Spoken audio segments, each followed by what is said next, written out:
Hello everybody, Mike Arnold here, co-founder of Pat Trading Partners along with Bob Iacchino. So Tesla update, NTSB or National Transportation Safety Board released a report today on a 2018 crash of Model S into a parked fire truck on a highway in California.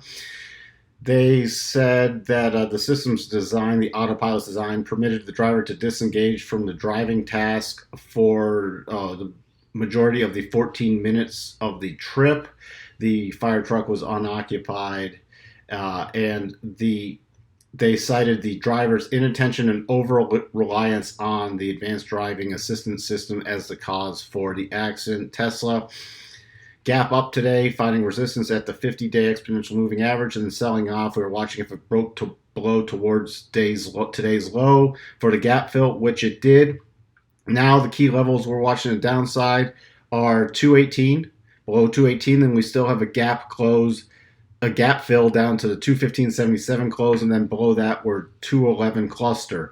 On any rally, our major resistance area is about 228.50 and then 232.60 area. That's what we're watching for. Slightly higher volume on the sell-off today, not as high as we would expect given this news.